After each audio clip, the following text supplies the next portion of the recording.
જે આજે 21/1/2026 રોજ ખોડલધામના 9મા પાટોત્સવ નિમિત્તે કાગવડ મુકામે એક સંગઠનની મીટિંગ ભરાઈ હતી અમારા આદરણીય ચેરમેન શ્રી નરેશભાઈ પટેલના અધ્યક્ષસ્થાને। આ મીટિંગમાં સંસ્થાના ટ્રસ્ટીશ્રીઓ, સમાજના આગેવાનો અને ગુજરાતની બહાર જ્યાં જ્યાં ખોડલધામ સમિતિઓ છે ત્યાંના પ્રતિનિધિઓ એટલે કે કન્વીનર ભાઈઓ અને બહેનો આ મીટિંગમાં ઉપસ્થિત રહ્યા હતા।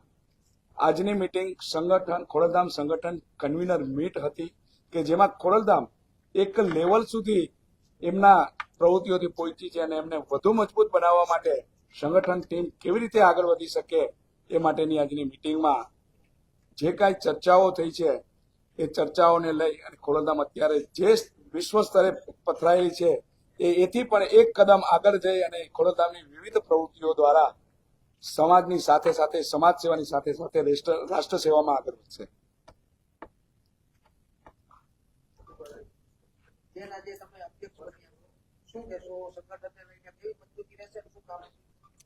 જી, તો આજનો અમારો ખોડલધામ ટ્રસ્ટનો એટલે આપણે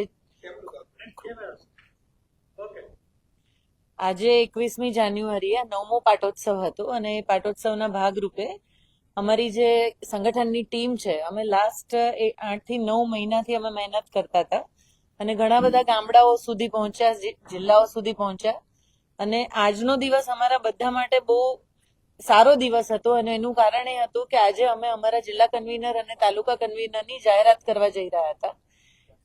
મને જે સંગઠન અધ્યક્ષ બનાવવામાં આવી એ પણ ભાઈની વડપણ હેઠળ એમના ચેરમેન પદના નીચે અમારા આવા સંગઠન જેવા બીજા ઘણા પ્રકલ્પો ચાલે છે જેમાંથી એકમાં મને સંગઠન અધ્યક્ષ બનાવી અને એ બી હોદ્દાની રૂએ। આમાં એ જોવાની વાત એ છે કે ખોડલધામ ટ્રસ્ટ એ હંમેશા કમિટીઓથી ચાલતું આવે છે। હોદ્દાના ભાગરૂપે કન્વીનર સહકન્વીનર બનતા હોય અને બદલાતા હોય, તો દર વર્ષે 2 વર્ષે હોદ્દાના ભાગરૂપે દરેક જણ આવે અને દરેક જણ કામ કરે। આ એક એવી સંસ્થા છે જે ડિસિપ્લિનથી ચાલે છે અને સિસ્ટમથી ચાલે છે। એટલે હું મીડિયાને અનુરોધ કરીશ કે જે ખોટી વાતોને પ્રચાર થઈ રહ્યો છે એ ના થવો જોઈએ, કારણ કે જે આજે મા ખોડલની સાક્ષીમાં અમે આ કામ કરી રહ્યા છે એની પવિત્રતા જળવાય એટલો અનુરોધ હું તમને બધાને ચોક્કસ કરું છું।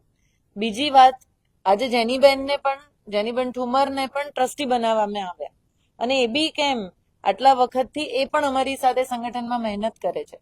તો આજે બીજી એક બહેનને ટ્રસ્ટી બનાવ્યા, એક બહેન તરીકે મને પહેલી ટ્રસ્ટી બનાવેલા, આજે બીજી બહેન ટ્રસ્ટી બન્યા અને એનાથી બી વધારે આનંદ એ કે આટલી બધી મહેનત જે લોકો કરે છે એને હોદ્દા મળી રહ્યા છે। આજે અમારો નાનામાં નાનો કાર્યકર ખુશ છે અને એનું કારણ એ છે કે એમને એનું પદ મળ્યું અને આજે અમે એટલા માટે ખુશ છે કે અમે આટલી મહેનત કરી અને અમારું જે સંગઠનની અમને જે સ્પીડ જોઈતી હતી એ સ્પીડ આજના કાર્યક્રમની સક્સેસથી અમને મળશે।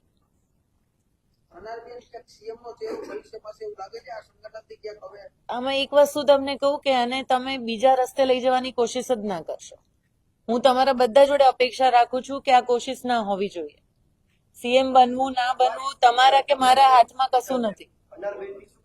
અનારબેનની પર્સનલ ઈચ્છાની બી અહીંયા કોઈ વાત નથી થતી। જ્યારે હું એક ટ્રસ્ટી તરીકે અહીંયા બેઠી છું, ખોડલધામના પ્રિમાઇસીસમાં બેઠી છું, તો મને એટલી ગંભીરતા છે કે હું ખોડલધામ વિશે વાત કરું, મારી પર્સનલ વાત અહીંયા ક્યાંય આવતી જ નથી।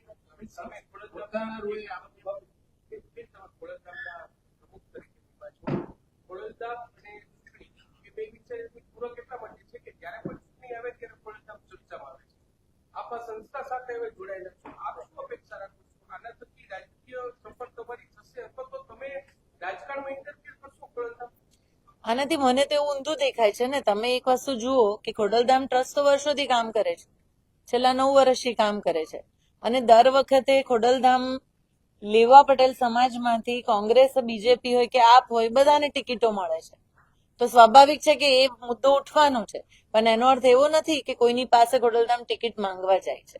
તો એમાં થોડો ફરક છે, તમે જે કહો છો એમાં।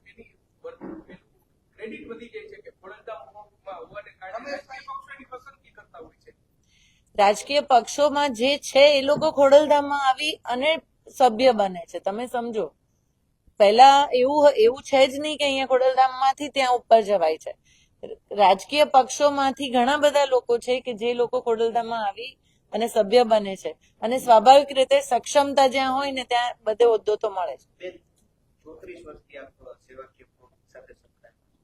આપની આગામી દિવસો રાજકીય ક્ષેત્રે કોઈ શરૂઆત કરવાની ઈચ્છા કરી? આપનું પર્સનલ તમે મને 34 વર્ષથી બધી જ વખતે ન્યૂઝે મારા માટે લખ્યું છે.